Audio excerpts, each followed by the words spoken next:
airbrushing. For like 2 years I swore off airbrushing. I wasn't airbrushing nothing. Until I got an airbrush again and I started using the acrylic paints.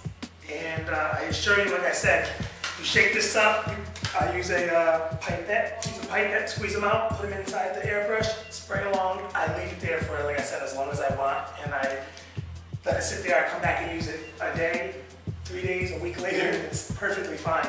The main reason I use the airbrush is for the fading, because it makes applying anything else better. So I use that just initially. I could grab 10 things and spray them and then not pick up the airbrush at all. I spray them with the fade mix and the airbrush is there. It's gone, I don't even use it at all. And then some things I use the airbrush a lot for.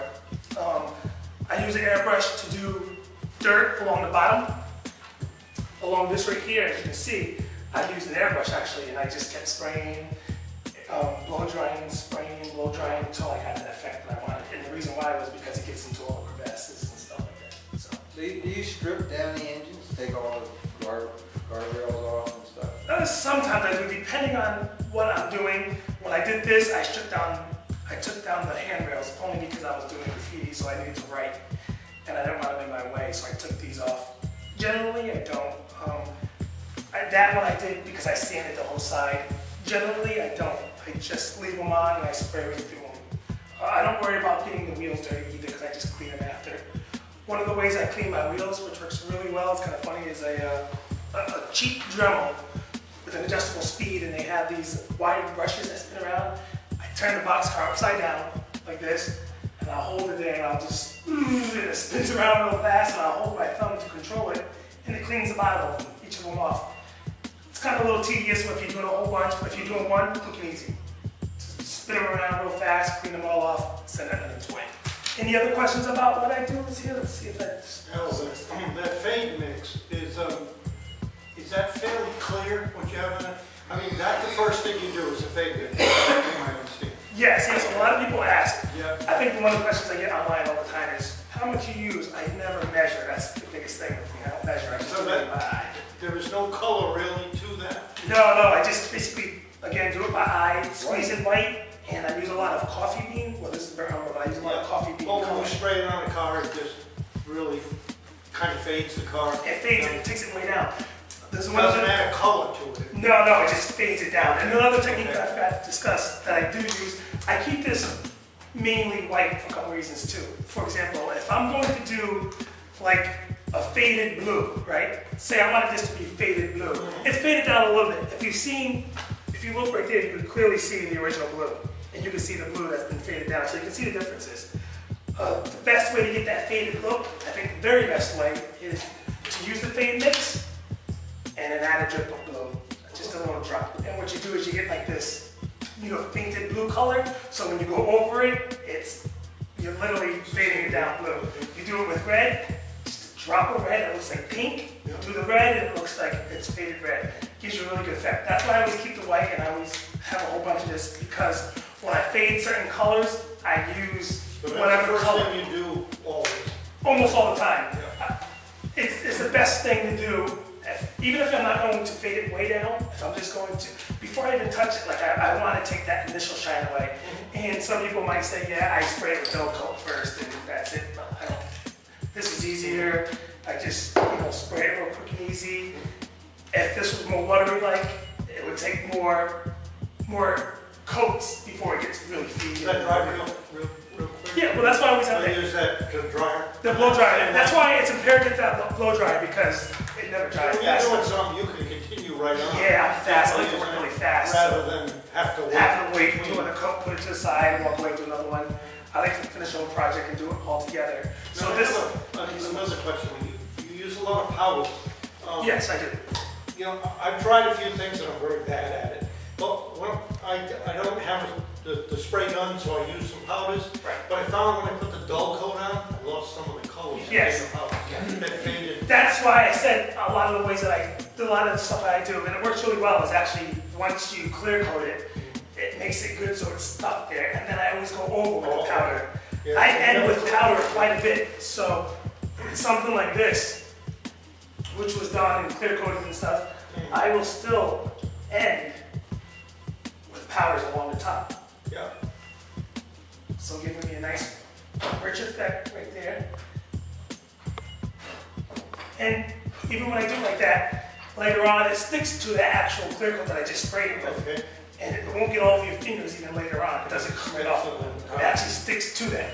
A couple things. If you're going to start weathering tomorrow, the easiest way to start off, like I said, this is literally a double action. Push down, gives air, pull back, gives paint. $38 on eBay, and I love this thing, I swear by it, I love it. That, 30 bucks.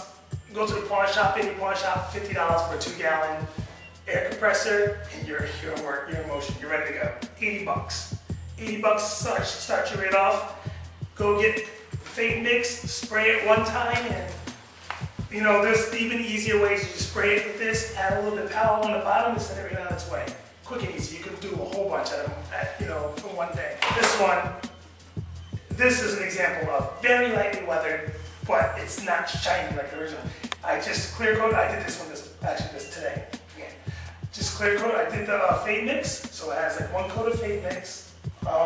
Then I used an airbrush, and as you can see, it's a little dirty along the bottom here, and right along here, and at the door. And then I did the top, I dabbed it, had some powders.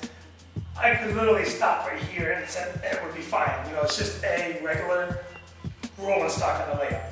The reason why I'm not stopping here is because I renumbered it from 195, maybe it was like 28 to 23. Because the picture that I see has this really cool graffiti on it. So that's what this is going to be. I'm going to graffiti this.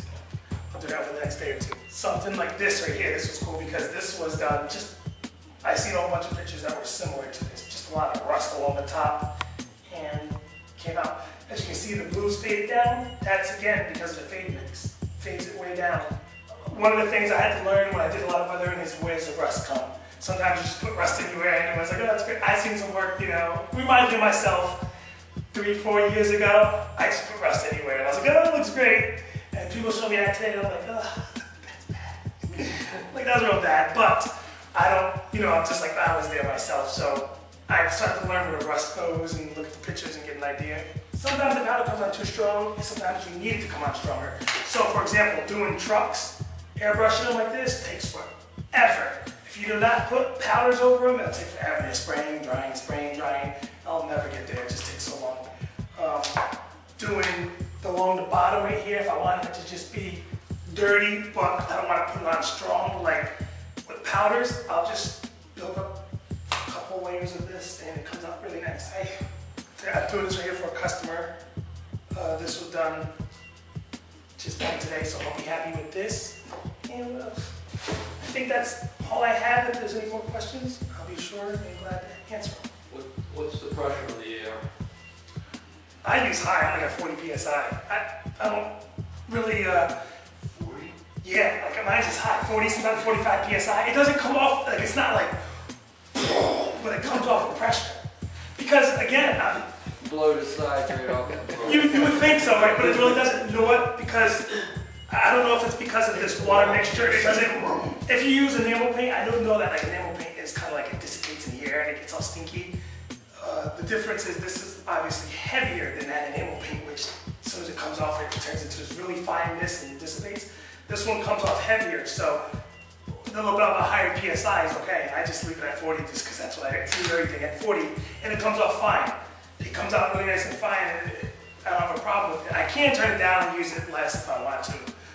Which for these ones I just started using, these ones are pre-mixed, and these were from Iwata. But these were great though. I do like these a lot. You shoot those Iwatas at 40 pounds. Yeah, I keep them the same thing because it all runs at the same 40 PSI right off the air compressor. It doesn't really, I haven't like, you know, I tried turning them down for other things. I haven't really experienced anything that was like, wow, I'm spraying this too hard. It never comes out really too hard. It comes out okay. It really does. I know the recommendation's like 15, 20 PSI for certain things.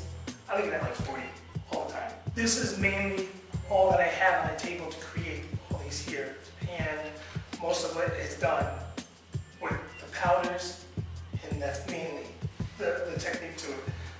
I started without the airbrush because I learned, I found out that they clogged up so much. So when I first tried it, in the very beginning, I was thrown off on it. So I tried everything without an airbrush.